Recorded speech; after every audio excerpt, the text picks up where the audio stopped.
Salut les lecteurs, c'est Christy. On se retrouve aujourd'hui pour faire le point sur ma pile à lire et sur les sorties littéraires 2019.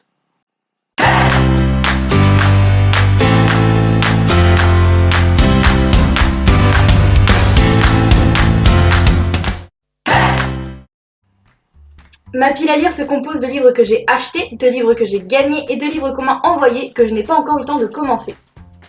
Je commence donc avec les livres qui m'ont été envoyés.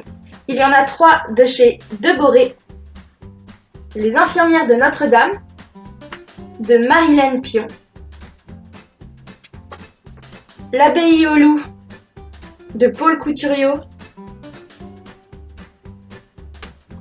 et Les romans d'amour de Georges Sand, de Geneviève Chauvel. Aux éditions Marivol, Mariana, de Jules Sandeau,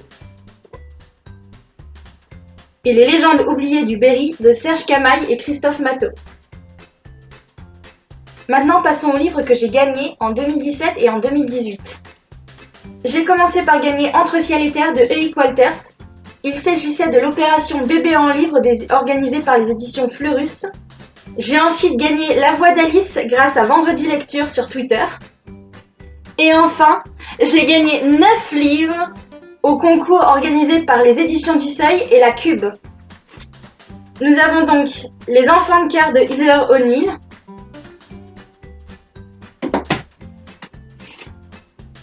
Voyou de Itamar Orlev,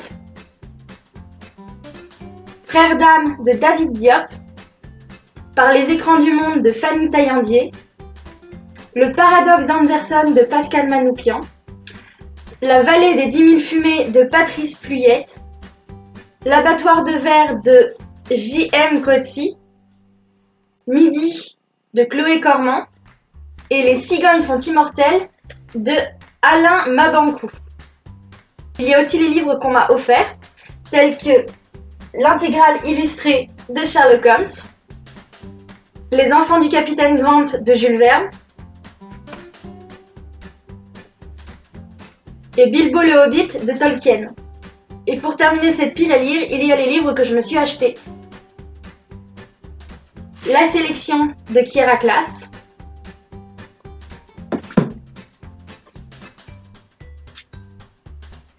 Finisterae de Jeanne Bocquenet-Carl,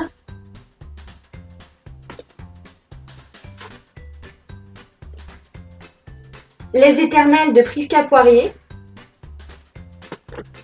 Eragon de Christopher Paolini, D'encre de verre et d'acier de Gwendoline Clark, Passenger de Alexandra Bracken, Le cœur en braille de Pascal Rutter et Au-delà des tours de Anaïs W.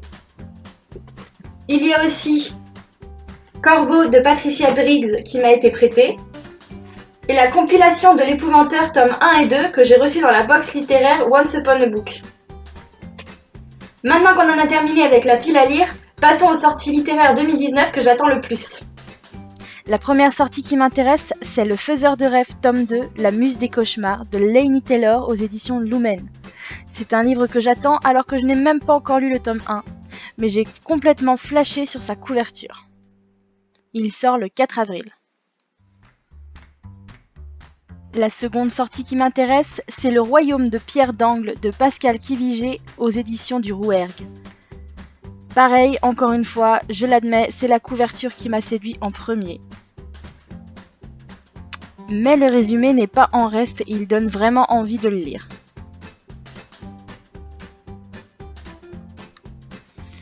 Ce livre sort le 10 avril.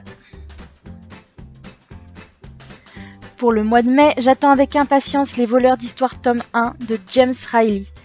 Il sort le 16 mai. Pour le mois de juin, j'attends Sans frontières tome 1 Humanité de Camille Jedel. Il s'agit d'un roman dystopique post-apocalyptique qui m'a l'air vraiment très intéressant. Il sort le 10 juin.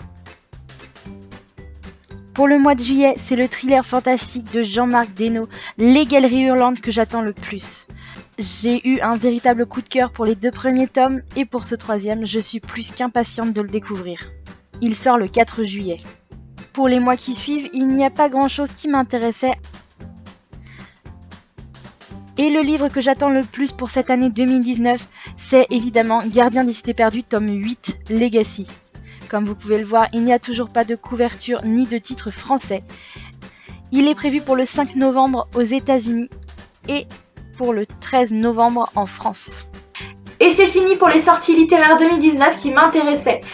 Je pensais faire en vidéo ma wishlist, mais elle est beaucoup trop longue. Si ça vous intéresse, vous pouvez la retrouver sur Livre Addict. Je vous mets le lien en description. J'espère que cette vidéo vous a plu. Et moi, je vous dis à très vite les lecteurs.